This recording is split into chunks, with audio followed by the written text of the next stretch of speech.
सही से एक्सप्रेस नहीं किया।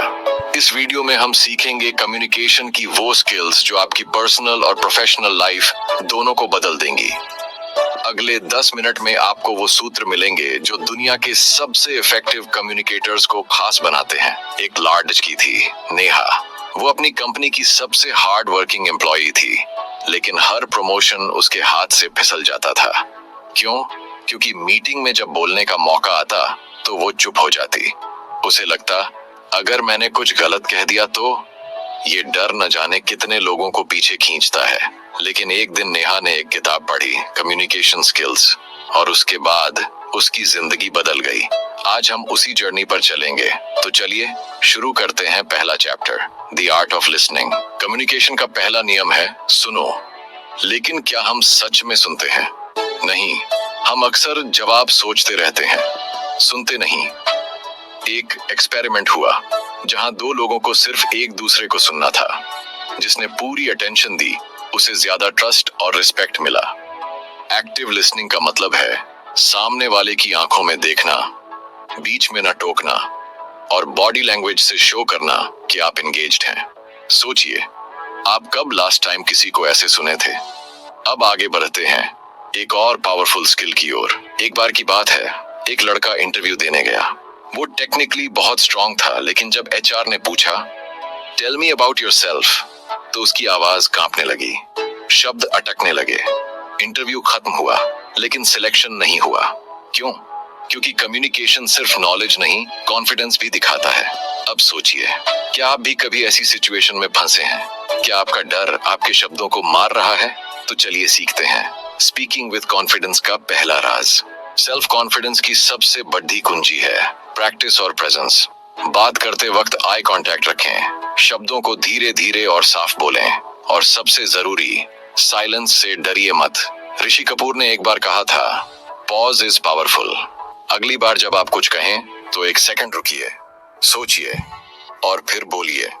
इससे सामने वाले को लगेगा कि आप थॉटफुल हैं। सवाल, क्या आप ऐसे बोल सकते हैं कि लोग रुककर सिर्फ आपको सुने? अब जानते हैं कैसे वर्ड से ज्यादा असर डालती है आपकी बॉडी लैंग्वेज। आपका शरीर आपके शब्दों से पहले बोलता है। आपने देखा होगा, जब कोई झूठ बोलता है तो वो आंखें चुराता है या बार बार हाथ हिलाता है। बॉडी लैंग्वेज आपको इंस्टेंटली रिवील कर देती है। एक स्टडी के अनुसार कम्युनिकेशन में सिर्फ 7% वेट होता है वर्ड्स का, बाकी 93% आता है टोन और बॉडी से। सोचिए, अगर आपकी बॉडी बोले डर और जुबान बोले कॉन्फिडेंस, तो लोग क्या मानेंगे? इसलिए पोस्चर, जेस्चर्स और फेशियल एक्सप्रेशंस पर काम करना कम्युनिकेशन का दूसरा नाम है। एक वक्त था जब सौरभ एक मैनेजर बनना चाहता था, लेकिन उसकी बॉडी हमेशा नर्वस रहती, झुकी हुई कमर, हिले हुए हाथ और कमजोर आई कांटेक्ट। फिर उसने एक छोटा सा बदलाव किया। उसने मिरर प्रैक्टिस शुरू की। रोज 10 मिनट वो खुद से बात करता, अपने हाथों को कंट्रोल करता, मुस्कुराता, और 30 दिन बाद वो कॉन्फिडेंट दिखने लगा। याद रखिए, बॉडी लैंग्वेज मसल मेमोरी से बदलती है। आप जैसा दिखते हैं वैसा महसूस करने लगते हैं। अब चलते हैं एक ऐसे टॉपिक की ओर जो हर इंसान को चाहिए, असर्टिवनेस। असर्टिवनेस का मतलब होता है बिना किसी को नीचा दिखाए अपने दिल की बात कहना। अक्सर लोग दो एक्सट्रीम्स में फंस जाते हैं, या तो वो दब जाते हैं या अग्रेसिव हो जाते हैं। लेकिन असर्टिव होना मतलब होता है रिस्पेक्टफुली ना कहना आना। जैसे, I understand your point but I have a different view. सोचिए, कितनी बार आपने दिल पर बोझ रखकर हाँ कहा है और बाद में पछताया।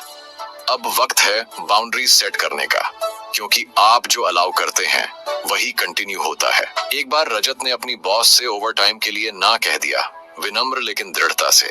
बॉस पहले चौंकी, फिर कहा, आई अप्रिशिएट योर ऑनेस्टी। और यही है असर्टिवनेस की ताकत। वो आपको मजबूती देती है, सम्मान भी। अगली बार जब आपको लगे कि कुछ कहना है लेकिन डर है, उस डर को पहचानिए, डीप सांस लीजिए और काल्म होकर बोलिए। प्रैक्टिस ये मत कहता कि लड़ाई करो, बल्कि अपनी वैल्यू दिखाओ। अब हम आ रहे हैं उस चैलेंज पर जो हर रिलेशन में आता है, कॉन्फ्लिक्ट रेजोल्यूशन। कॉन्फ्लिक्ट यानी टकराव, चाहे ऑफिस में हो या घर में, अनअवॉइडेबल है।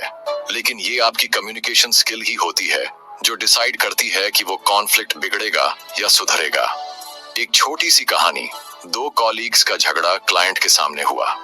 दोनों चिल्लाए, ब्लेम किया और क्लाइंट ने कॉन्ट्रैक्ट रद्द कर दिया। अब सोचिए, अगर उनमें से कोई एक काल्मली कहता, let's talk after the meeting, तो क्या आउटकम बदल जाता? Conflict resolution begins with listening, understanding and pausing before reacting. जब भी झगड़ा हो, पहला इंस्टिंक्ट होता है खुद को सही साबित करना। लेकिन एक मास्टर कम्युनिकेटर जानता है कि कॉन्फ्लिक्ट जीतने की नहीं, समझने की कोशिश है। अगली बार जब आप बहस में फंसे तो एक सवाल पूछिए, मैं क्या मिस कर रहा हूं? ये सवाल सामने वाले को सोचने पर मजबूर करेगा और बातचीत की दिशा बदल देगा। और जब आप सामने वाले के नजरिए को समझते हैं तो ट्रस्ट बढ़ता है। अब आते हैं उस स्किल पर जो सबका दिल जीत लेती है, emotional intelligence in communication. Emotional intelligence यानी अपने और दूसरों के इमोशंस को पहचानना और मैनेज करना। मान लीजिए कोई आपको गुस्से में कुछ कह दे, आप भी गुस्से में जवाब देते हैं तो बात बिगड़ती है। लेकिन अगर आप रुक कर सोचें, ये इंसान इतना रिएक्ट क्यों कर रहा है, तो आप उसका इमोशन समझते हैं और उसका रिस्पेक्ट पाते हैं। एक रिसर्च के मुताबिक हाई ईक्यू वाले लीडर्स अपनी टीम से ज्यादा लॉयल्टी और परफॉर्मेंस पाते हैं। सवाल ये है, क्या आप अपने वर्ड से दिल छू सकते हैं? रिया एक टीचर थी, लेकिन क्लास में अक्सर बच्चे ध्यान नहीं देते थे। फिर उसने एक छोटा सा चेंज किया, वो बच्चों के इमोशन समझने लगी। क्यों परेशान हो, क्या हुआ, और धीरे धीरे बच्चे उसकी बातों को सुनने लगे। इमोशनल इंटेलिजेंस कम्युनिकेशन में एम्पैथी लाता है और एम्पैथी कनेक्शन बनाता है। सो नेक्स्ट टाइम जब कोई चुप हो, सिर्फ सवाल मत पूछिए, महसूस करिए। और अब बात करते हैं एक ऐसी स्किल की जो आज के ग्लोबल जमाने में हर किसी को चाहिए, क्रॉस कल्चरल कम्युनिकेशन। इमेजिन करिए, एक जापानीज क्लाइंट और एक इंडियन सेल्समैन की मीटिंग है। जापानीज क्लाइंट हर बात पर हम करता है, जबकि इंडियन सोचता है कि वो अनइंटरेस्टेड है, और मिसअंडरस्टैंडिंग यहीं से शुरू होती है। क्रॉस कल्चरल कम्युनिकेशन का मतलब है दूसरों की कल्चरल नॉर्म्स को समझना। कुछ कल्चर्स डायरेक्ट होते हैं, कुछ इनडायरेक्ट। कुछ आई कांटेक्ट को रिस्पेक्ट मानते हैं, कुछ डिसरिस्पेक्ट। इसलिए ग्लोबल वर्ल्ड में कनेक्ट होने के लिए cultural awareness must have skill है। अब बढ़ते हैं उस फियर की तरफ जो सबको डराता है, पब्लिक स्पीकिंग। स्टेज पर खड़े होकर बोलना, ये सुनते ही दिल की धड़कन तेज हो जाती है, हाथ कांपने लगते हैं। ऐसा सभी के साथ होता है। वॉरेन बफेट ने खुद माना कि उनका सबसे बड़ा डर था पब्लिक स्पीकिंग, लेकिन उन्होंने एक कोर्स किया, प्रैक्टिस की, और आज वो वर्ल्ड के सबसे रिस्पेक्टेड स्पीकर्स में गिने जाते हैं। इसलिए याद रखिए, अच्छे स्पीकर्स पैदा नहीं होते, प्रैक्टिस से बनते हैं। अब हम जानेंगे वो फॉर्मूला जिससे आप भी स्टेज पर शाइन कर सकते हैं। तो तैयार हैं? चलिए शुरू करते हैं public speaking mastery. Public speaking की शुरुआत होती है तैयारी से। जब आप स्टेज पर जाते हैं तो सबसे पहले आपका माइंड नहीं, आपकी एनर्जी बोलती है। अपनी स्पीच को स्क्रिप्ट की तरह मत याद कीजिए, बल्कि समझिए, अपने शब्दों को फील कीजिए। स्टीव जॉब्स जब प्रेजेंटेशंस देते थे तो वो रिहर्सल्स में घंटों बिताते थे। हर पॉज, हर स्लाइड, हर जेस्चर तक तय होता था, और जब वो स्टेज पर आते तो लगता वो दिल से बोल रहे हैं। यही फर्क है प्रेजेंटेशन और परफॉर्मेंस में। अब जानते हैं ऑडियंस को कैसे एंगेज करें। आपका टोन आपके वर्ड से कहीं ज्यादा असरदार होता है। एक सिंपल थैंक यू को अगर आप मुस्कान के साथ कहें तो सामने वाला खुश होता है, लेकिन वही थैंक यू अगर आप बिना एक्सप्रेशन, थके हुए टोन में कहें तो ऑपोजिट असर होता है। इसी तरह जेस्चर्स, हाथों का मूवमेंट, चेहरा, बॉडी पोस्चर, सब मिलकर आपके मैसेज को ताकत देते हैं। कभी मिरर के सामने प्रैक्टिस कीजिए, एक ही सेंटेंस को अलग अलग टोन और जेस्चर्स के साथ बोलिए, you will feel the difference. अब बढ़ते हैं रियल लाइफ अभ्यास की तरफ। ऑडियंस को एंगेज करने के लिए जरूरी है स्टोरी टेलिंग। प्लेन फैक्ट से लोग बोर हो जाते हैं, लेकिन एक अच्छी कहानी उन्हें जोड़े रखती है। सोचिए, जब आप किसी दोस्त को कोई मजेदार घटना सुनाते हैं तो एक्सप्रेशंस बदलते हैं, हाथ हिलते हैं, एक्साइटमेंट आती है। वही मैजिक स्टेज पर चाहिए। शुरुआत एक सवाल से करें, क्या आपके साथ कभी ऐसा हुआ है? सवाल क्यूरियोसिटी सोचने पर मजबूर कर देता है। यही है कम्युनिकेशन का powerful loop. Question, excitement, thinking. अब आते हैं जेस्चर्स और टोन की ताकत पर। कम्युनिकेशन थ्योरी जानने से नहीं, करने से आती है। इसीलिए आज से एक आसान प्रैक्टिस शुरू करें। हर दिन किसी एक नए इंसान से बात करें। दुकान वाले से, गार्ड से, कॉलीग से। शुरू में ऑकवर्ड लगेगा, लेकिन धीरे धीरे आपके वर्ड्स फ्लो में आने लगेंगे। दूसरा टास्क, एक टॉपिक चुनिए और उस पर 2 मिनट खुद से बोलिए, मिरर के सामने या फोन में रिकॉर्ड करके।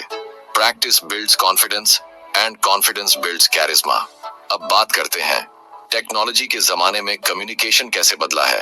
आज के समय में हम व्हाट्सएप, जूम और ईमेल से कम्युनिकेट करते हैं, लेकिन क्या ये इफेक्टिव है? टेक्स्ट में टोन नहीं दिखती, इमोजीज इमोशंस नहीं दिखाते। एक ओके का मतलब गुस्सा भी हो सकता है और सिंपल एक्सेप्टेंस भी। इसलिए डिजिटल कम्युनिकेशन में क्लैरिटी सबसे जरूरी है। Short sentences, clear tone and context देना सीखिए। और हाँ, कॉल करने से कभी मत डरिए। कई बार एक 30 सेकंड कॉल 10 मैसेजेस से ज्यादा इफेक्टिव होती है। सोचिए, आप किस तरह कम्युनिकेट करते हैं, टेक्स्ट से या दिल से। रावी एक बहुत ही स्किल्ड एम्प्लॉई था, लेकिन ऑफिस में उसे अंडर एस्टिमेट किया जाता था। रीजन? वो मीटिंग्स में चुप रहता था, अपने आइडियाज कॉन्फिडेंटली रख नहीं पाता था। एक दिन उसके दोस्त ने कहा, तू जीनियस है, लेकिन लोगों को कैसे पता चलेगा जब तू बोलेगा ही नहीं। तभी रावी ने एक फैसला लिया, हर हफ्ते एक बार मीटिंग में जरूर बोलेगा, चाहे एक लाइन ही क्यों ना हो। और धीरे धीरे उसकी आवाज सुनी जाने लगी।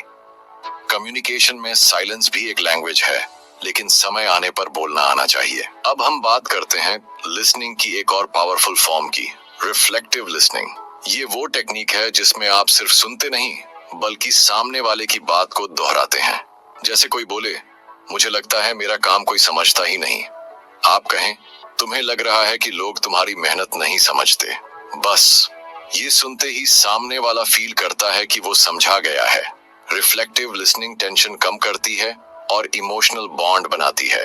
So next time try this and watch the magic unfold. अब सवाल उठता है, क्या हर बार बोलना जरूरी है?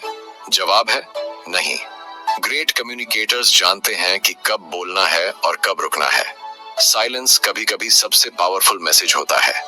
एग्जाम्पल, किसी टफ कॉन्वर्सेशन में अगर आप बस चुप रहें और सामने वाले को सुने, तो उन्हें लगेगा कि आप उन्हें समझ रहे हैं। इससे ट्रस्ट बढ़ता है। लेकिन वहीं अगर आप हर बात काटते जाएं, तो लोग डिस्टेंस बनाने लगते हैं। याद रखिए, बात उतनी ही करें जितनी जरूरी हो, और वो भी दिल से। इफेक्टिव कम्युनिकेशन सिर्फ बाहर की दुनिया के लिए नहीं है, बल्कि हमारे पर्सनल रिलेशनशिप्स के लिए भी सबसे बड़ा टूल है।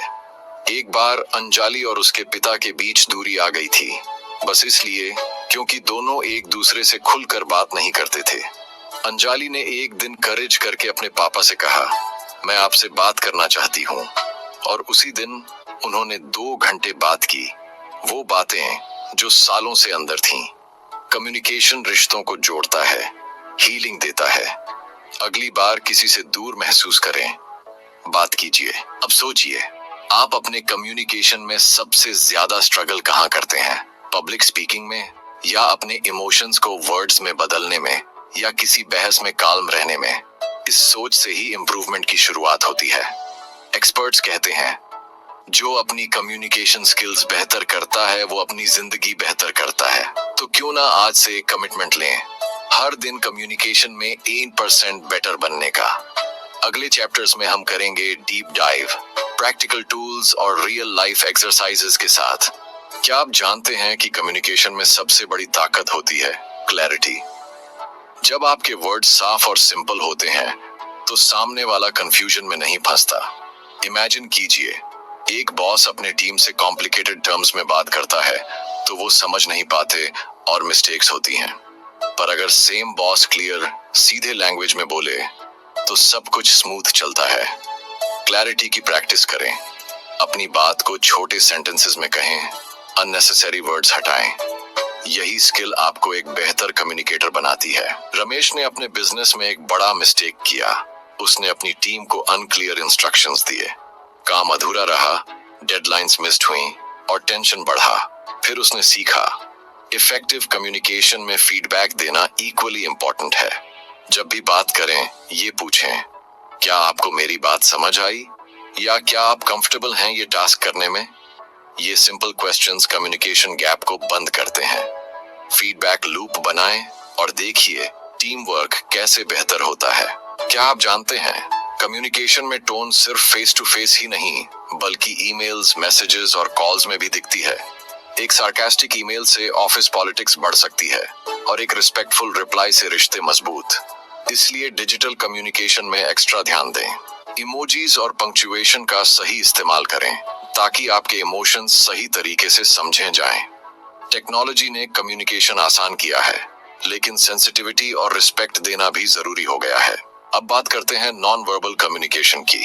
आपके वर्ड्स से ज्यादा असर डालते हैं आपके बॉडी लैंग्वेज, फेशियल एक्सप्रेशंस और आई कांटेक्ट।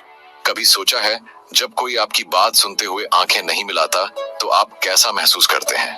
यही कारण है कि successful communicators eye contact maintain करते हैं, ओपन पोस्चर रखते हैं और पॉजिटिव एक्सप्रेशंस दिखाते हैं। अगली बार बातचीत में ये छोटी छोटी चीजें जरूर ध्यान रखें। ये आपके मैसेज को 10 गुना प्रभावशाली बना देंगी। एक रियल स्टोरी बताता हूँ। समीर ने अपनी पहली प्रेजेंटेशन में इतना नर्वस था कि वह बार बार अपनी नोट्स देख रहा था, लेकिन एक मेंटोर ने उसे एडवाइस दिया, स्टेज पर आत्मविश्वास दिखाने के लिए अपनी बॉडी लैंग्वेज पर ध्यान दो, सीधे खड़े रहो, ऑडियंस को देखो और जेस्चर्स से अपनी बात को जोर दो। समीर ने प्रैक्टिस की और अगली प्रेजेंटेशन में उसकी कॉन्फिडेंस देख सभी इम्प्रेस्ड हुए। यही है कम्युनिकेशन का सीक्रेट, प्रैक्टिस, अवेयरनेस और ऑथेंटिसिटी। क्या आपने कभी ध्यान दिया है कि कम्युनिकेशन में पॉज कितनी ताकत रखता है? जब आप बोलते हैं और बीच में डिलिबरेट पॉज लेते हैं तो आपके शब्दों का प्रभाव बढ़ जाता है।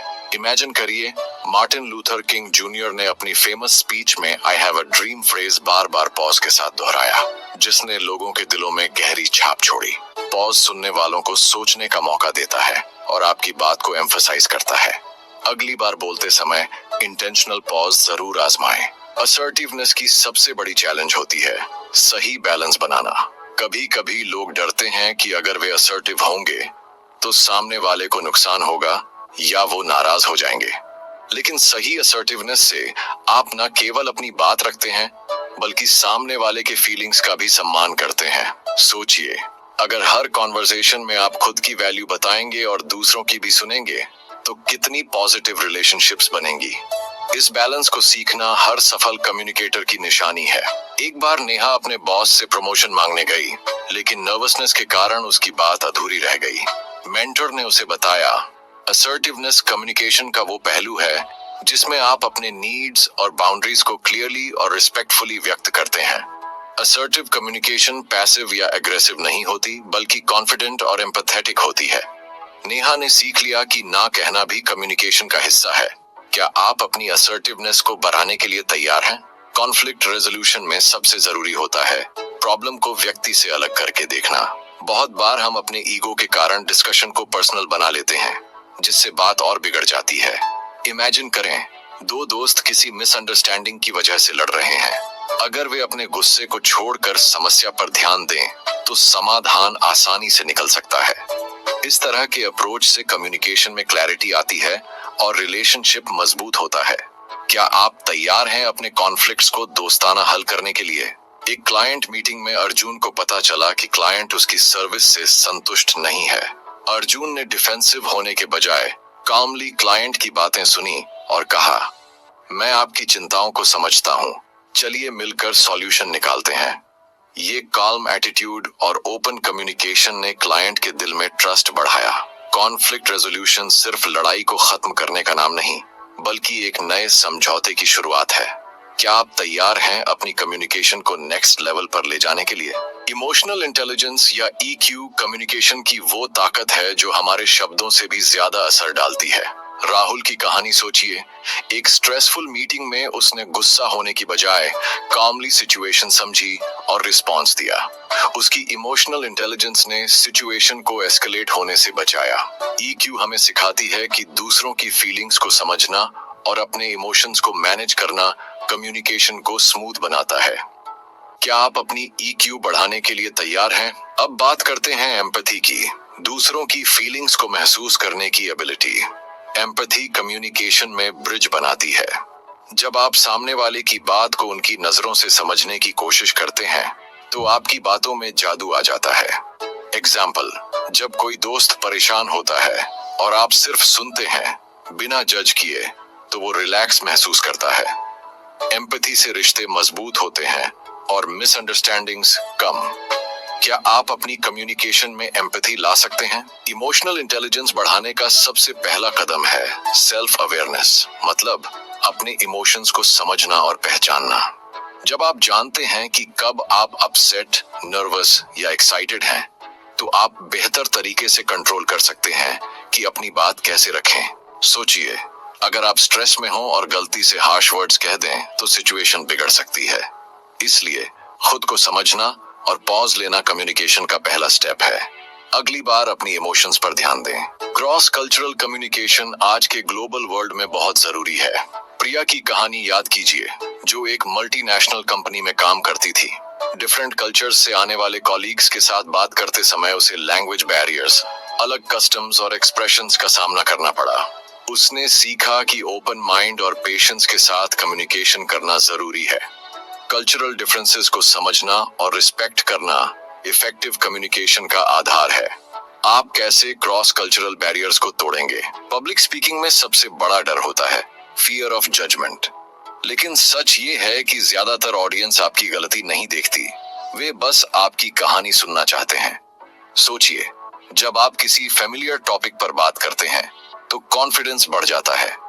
प्रिपरेशन, प्रैक्टिस और पॉजिटिव माइंडसेट से फियर खत्म हो सकता है। अगली बार जब आपको स्टेज पर जाना हो, सोचिए आप वहां ऑडियंस की मदद करने गए हैं, न कि सिर्फ बोलने। क्या आप अपने पब्लिक स्पीकिंग फियर्स को जीतने को तैयार हैं? पब्लिक स्पीकिंग में एक मैजिक ट्रिक होती है, स्टोरी टेलिंग। जब आप डेटा और फैक्ट्स की बजाय एक दिलचस्प कहानी सुनाते हैं तो ऑडियंस जुड़ जाती है। एक बार एनकिट ने अपनी बिजनेस प्रेजेंटेशन बोरिंग नंबर से शुरू की, कोई ध्यान नहीं दे रहा था। फिर उसने एक रिलेटेबल कहानी सुनाई और सब लोग पूरी तरह एंगेज्ड हो गए। स्टोरी एक इमोशनल कनेक्शन बनाती है। अगली बार जब भी स्टेज पर जाएं, एक कहानी से शुरुआत करें। आप खुद फर्क महसूस करेंगे। क्या आपने सोचा है कि स्टेज पर जाने से पहले माइंड को कैसे प्रिपेयर किया जाए?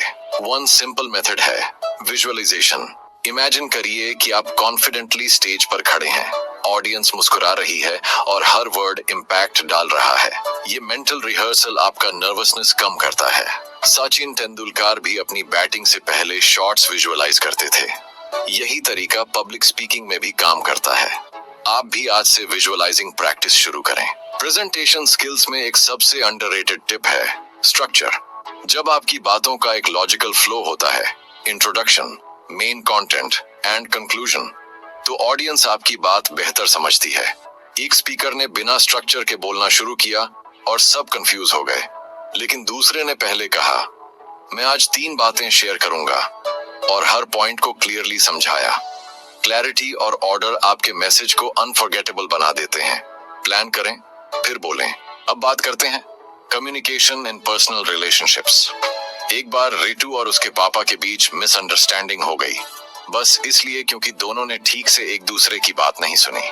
जब दोनों ने काल्मली बैठकर फीलिंग्स एक्सप्रेस की तो हर कंफ्यूजन साफ हो गया। पर्सनल रिलेशनशिप्स में कम्युनिकेशन का मतलब सिर्फ बोलना नहीं, बल्कि इमोशंस को ऑनेस्टली और रिस्पेक्टफुली शेयर करना है। किसी अपने को कॉल करके पूछिए, तुम सच में कैसे हो? पर्सनल रिलेशनशिप्स में एक और गोल्डन रूल है, listen to understand, not to reply. अक्सर हम सुनते कम हैं और जवाब ज्यादा सोचते हैं। इससे कॉन्वर्सेशन का डेप्थ चला जाता है।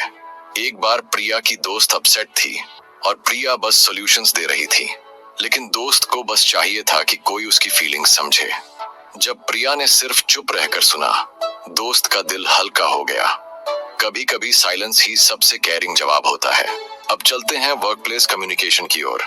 जब ऑफिस में कॉलीग्स क्लियरली कम्युनिकेट नहीं करते तो टास्क्स डिले होते हैं और फ्रस्ट्रेशन बढ़ती है।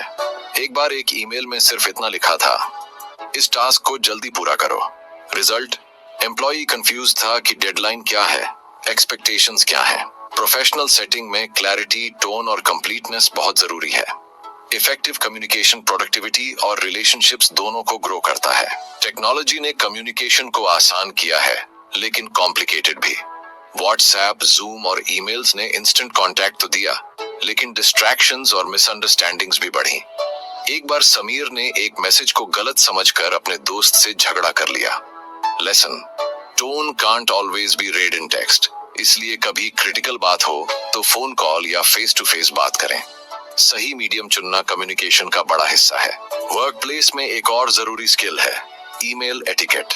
सोचिए, एक ईमेल में सिर्फ कैप्स लॉक में लिखा हो सेंड दिस नाउ, तो सामने वाला डर जाएगा या नाराज हो जाएगा। इसलिए ईमेल्स में प्रॉपर ग्रीटिंग, क्लियर सब्जेक्ट और रिस्पेक्टफुल टोन यूज करना कम्युनिकेशन को स्मूथ बनाता है। एक छोटी सी line, thank you for your time, आपकी इमेज प्रोफेशनल और रिस्पेक्टफुल बनाती है। क्या आप भी आज से अपनी ईमेल स्किल्स सुधारेंगे? कम्युनिकेशन में आज सबसे बड़ा चैलेंज है ओवरलोड।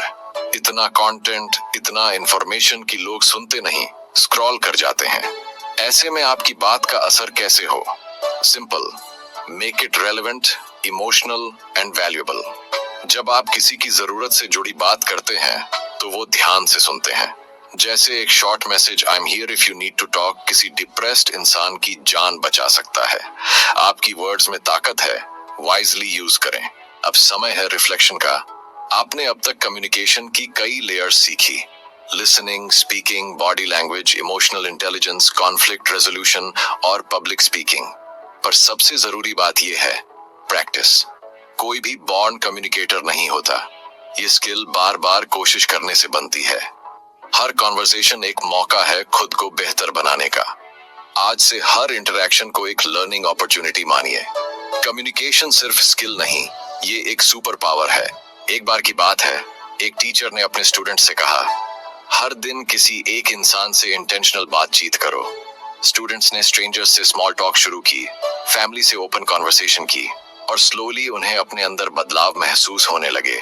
कम्युनिकेशन सिर्फ बोलने की स्किल नहीं, कनेक्शन बनाने की कला है। जब आप लोगों से दिल से जुड़ते हैं तो रिलेशनशिप्स गहराते हैं और सेल्फ कॉन्फिडेंस भी बढ़ता है। आज आप किससे इंटेंशनल बात करने जा रहे हैं? कम्युनिकेशन में साइलेंस का भी एक रोल होता है। एक बार एक कपल के बीच बहस हो गई। दोनों चुप थे, लेकिन उस चुप्पी में गिल्ट, रिग्रेट और लव था। फिर एक ने सॉफ्टली कहा, माफ करना, और सब कुछ बदल गया। साइलेंस कभी कभी इमोशन को एक्सप्रेस करने का सबसे पावरफुल तरीका होता है। कम्युनिकेशन हर बार शब्दों से नहीं होती, कुछ पॉजेज और जेस्चर्स भी दिल से दिल तक पहुंचते हैं। क्या आप उस साइलेंस को समझते हैं जो शब्दों से कहीं ज्यादा बोलती है? अब बात करते हैं फीडबैक की। एक बार मीरा को उसके मैनेजर ने कहा, you are not doing well. बस इतना ही, कोई रीजन नहीं, कोई सजेशन नहीं। मीरा कंफ्यूजन में पड़ गई। फीडबैक हमेशा स्पेसिफिक, कंस्ट्रक्टिव और रिस्पेक्टफुल होना चाहिए।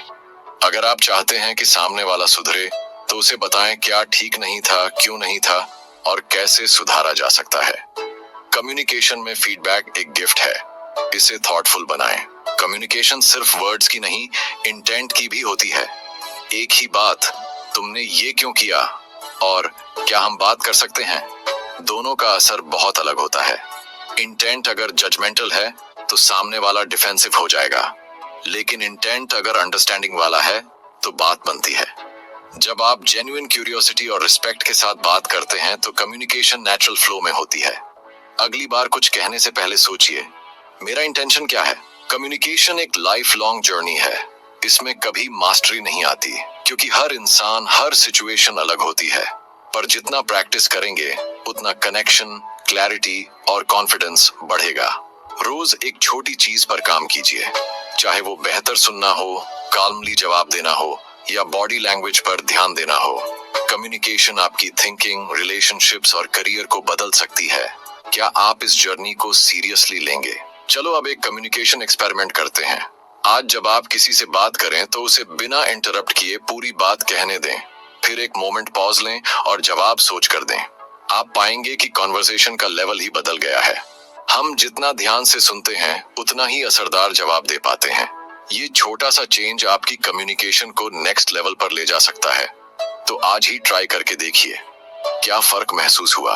क्या आपने कभी मिरर प्रैक्टिस की है? Standing in front of a mirror and speaking, ये मेथड आपकी बॉडी लैंग्वेज, टोन और कॉन्फिडेंस को पॉलिश करता है। ग्रेट स्पीकर्स जैसे बराक ओबामा भी अपने स्पीचेस ऐसे रिहर्स्ड करते हैं। ये ऑकवर्ड लग सकता है, पर रिजल्ट आपको खुद हैरान कर देगा। मिरर आपको फीडबैक देता है, आपके जेस्चर्स और एक्सप्रेशंस को समझाता है। आप भी आज से 5 मिनट रोज मिरर के सामने बोलना शुरू करें। कम्युनिकेशन में एक और मजबूत टूल है, आस्किंग द राइट क्वेश्चंस। एक बार एक मेंटोर ने अपने स्टूडेंट से सिर्फ 3 सवाल पूछे। तुम क्या चाहते हो, क्यों चाहते हो और कब से शुरू करोगे? और स्टूडेंट की पूरी लाइफ की क्लैरिटी आ गई। सवाल सोचने पर मजबूर करते हैं। जब आप दूसरों से पावरफुल क्वेश्चंस पूछते हैं तो आप उनकी जिंदगी में क्लैरिटी और डायरेक्शन लाते हैं। क्या आपने खुद से भी कभी ऐसे सवाल पूछे हैं? आपकी आवाज आपकी पहचान है। वॉइस मॉड्यूलेशन मतलब टोन को सही जगह ऊपर नीचे करना कम्युनिकेशन को एंगेजिंग बनाता है। एक डल फ्लैट वॉइस से पावरफुल बात भी बोरिंग लगती है, लेकिन अगर इमोशन के साथ बोला जाए तो हर बात दिल तक जाती है। प्रैक्टिस करें पॉजेस लेने की, स्ट्रेस डालने की, जरूरी वर्ड्स पर और नेचुरल टोन में बोलने की। आपकी आवाज से ही लोग तय करते हैं क्या इस इंसान को सीरियसली लेना चाहिए। कम्युनिकेशन स्किल एक टूल किट है और आपने इस वीडियो में हर टूल को जाना है। Active listening, body language, public speaking, empathy, emotional intelligence, assertiveness और भी बहुत कुछ। अब ये टूल किट आपके पास है, फर्क बस प्रैक्टिस और अवेयरनेस का है। हर इंटरैक्शन एक नया मौका है बेहतर कम्युनिकेटर बनने का। याद रखिए, आप जैसे कम्युनिकेट करते हैं वैसे ही लोग आपको समझते हैं। तो बोलिए सोचकर, सुनिए दिल से और बनाइए। अच्छी कम्युनिकेशन स्किल्स आपके पर्सनल और प्रोफेशनल जीवन को नई ऊंचाइयों तक पहुंचाती हैं।